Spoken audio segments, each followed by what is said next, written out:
తండ్రి అయిన దేవుణ్ణి చూచిన వారు కానీ ఆయనతో మాట్లాడిన వారు కానీ ఇంకా భూమి మీద బ్రతకరు అని మీ మాటల ద్వారా తెలుసుకున్నాం. మరి బైబిల్లో చాలా చోట్ల దేవుడు కనిపించాడు, ప్రవక్తలతో మాట్లాడాను అని చదివాను. మరి దీని ఉద్దేశం ఏంటి చెప్పమని అడుగుతున్నారు.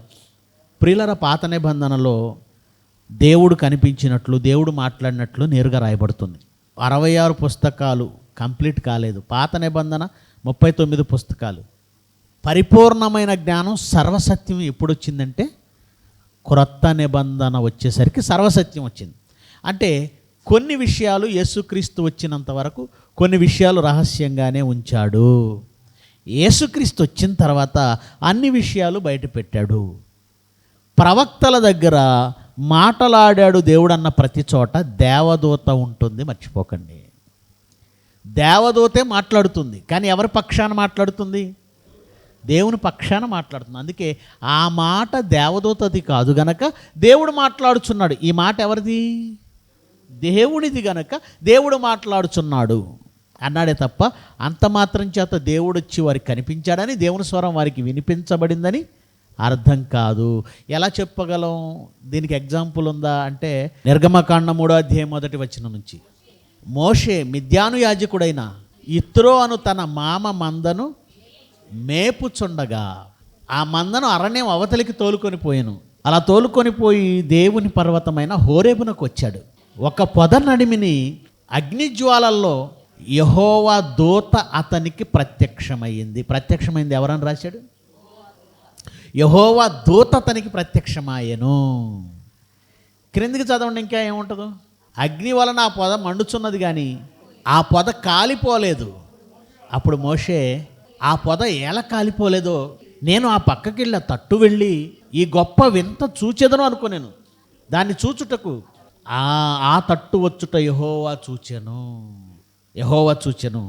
ఏమండి, ఇక్కడ వచ్చింది ఎవరని చెప్పాడు? దూత వచ్చింది అన్నాడు. కానీ ఇక్కడ ఎవరు చూసిన అంటున్నాడు? యెహోవా దూత. ఇంకా ఏమంటున్నాడు చదవండి. దేవుడు ఆ పొద నడిమి నుండి అన్నాడు. ఆ పొద నడిమి నుండి మోషే మోషే వచ్చింది ఎవరని చెప్పాడు? దేవదూత. వచ్చింది ఎవరు? దేవదూత. కానీ మాట్లాడుతుందా ఎవరని చెప్తున్నాడు? యెహోవా మాట్లాడుతున్నాడు అన్న. దీన్ని బట్టి రకరకాల బోధలు చేశారండి. రకరకాల బోధలు. ఎలాంటి బోధలు అంటే మొదటి నుంచి యేసుక్రీస్తే వచ్చాడని, దేవదూత అన్న ప్రతి చోట యేసుక్రీస్తున్నాడని, ఆయన కూడా యెహోవా అని, యెహోవా మాట్లాడుచున్నాడు అంటే యేసుక్రీస్తు మాట్లాడాడని, ఇలాగ కొన్ని బోధలు మొదలుపెట్టారండి ఈ మధ్యకాలంలో. కానీ వాస్తవం ఏమిటంటే అక్కడ వచ్చింది దేవదూతే. ఎలా కన్ఫర్మ్ చేయగలమండి? ఒక వాక్యానికి సమాధానం బైబిల్లో మరొక వాక్యం చెబుతుంది గనక. ఒక వాక్యం చెప్పబడిన సమాధానం, లేదంటే ఒక వాక్యంలో వచ్చినటువంటి సందేహానికి సమాధానం మరలా ఎవరు చెప్పాలి? వాక్యమే చెప్పాలి. అపోస్తుల కార్యాలు 7వ అధ్యాయము 30వ వచనం చదువుదాం. 40 ఏండ్లైన పిమ్మట పర్వతారణ్యమందు ఒక పొదలో అగ్నిజ్వాలలలో ఒక దేవదూత అతనికి అగపడెను. ఒక దేవదూత అతనికి అగపడెను. సినాయి పర్వతారణ్యమందు ఒక దేవదూత అతనికి అగపడెను. రైట్.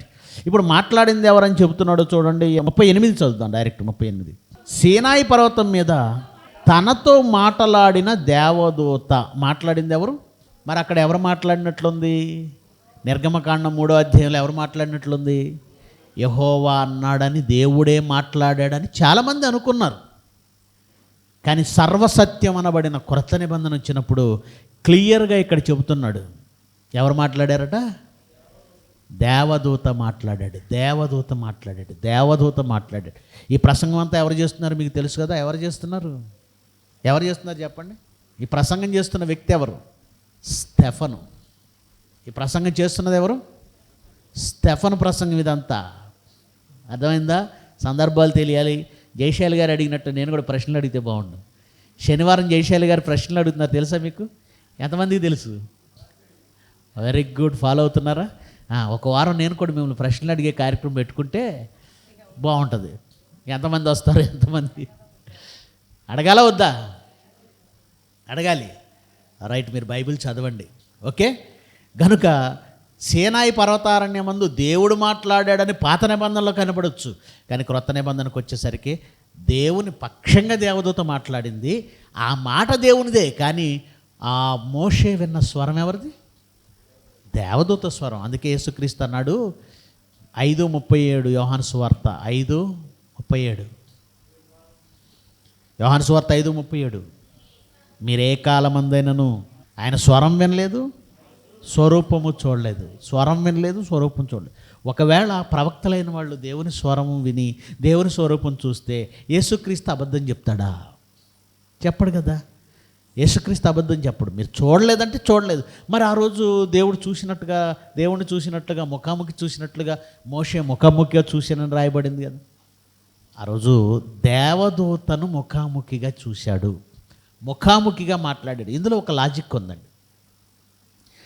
ప్రతి ప్రవక్త దగ్గరండి పరలోకం నుంచి సమాచారం తీసుకొచ్చి దేవదూతలు చెప్పేవాళ్ళు. కానీ మోషే విషయంలో ఏం జరిగింది తెలుసా? పరలోకం నుంచి దేవుడు మాట్లాడుతుంటే ఆన్ ది స్పాట్ దేవదూత ట్రాన్స్లేషన్ చేస్తుంది. సీనాయి పర్వతం మీద అదే జరిగింది. సీనాయి పర్వతం మీద ధర్మశాస్త్రం ఇచ్చేటప్పుడు నేరుగా దేవుడు మాట్లాడుతున్నాడు. ఆ మాట ఎక్కడికి వచ్చి కన్వర్ట్ అవుతుంది. ఉదాహరణకి నేను మాట్లాడుతున్నాను మీతో, నా స్వరం చేరుతుందా? ఈ స్వరాన్ని ఒక శబ్దయంత్రం గ్రహించి దానిని కొన్ని రెట్లు పెద్దది చేసి మీకు వినిపిస్తుందా? నా స్వరం నేరుగా చేరటం లేదు. ఇది ఆపేసాను అనుకో,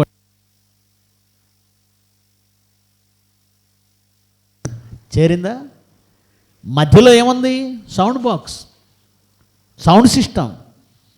పరలోకమందుండి దేవుడు మాట్లాడుతుంటే ఆ స్వరం నేరుగా మోషేని తాకూడదు.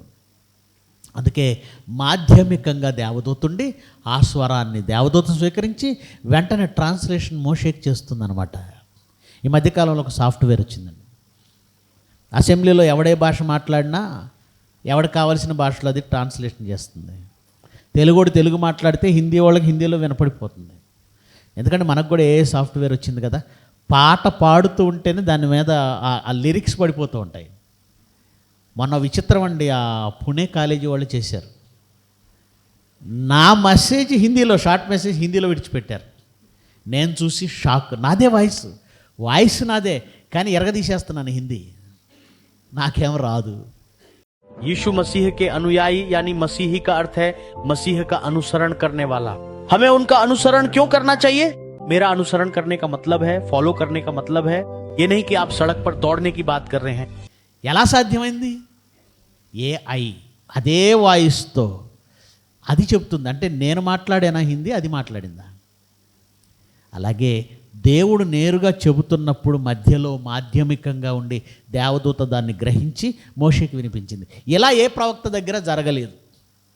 మిగిలిన ప్రవక్తలందరికీ దేవదూతకు పరలోకంలో చెప్పేవాడు, అక్కడి నుంచి వచ్చేది దేవుడు చెప్పిందాన్ని దేవదూతలు చెప్పేవాళ్ళు. కనుక ఏ ప్రవక్త దగ్గరికైనా వచ్చింది దేవదూతలే, వాక్యాన్ని తెచ్చింది దేవదూతలే. అందుకే హెబ్రీ పత్రిక 1వ అధ్యాయం 1వ వచనంలో ఏం రాశాడు చూడండి. పూర్వకాలమందు నానా సమయంలో నానా విధములుగాను ప్రవక్తల ద్వారా మన పితరులతో మాట్లాడాడు. ఎలా మాట్లాడాడు? 2వ అధ్యాయం చూడండి, 2వ వచనం.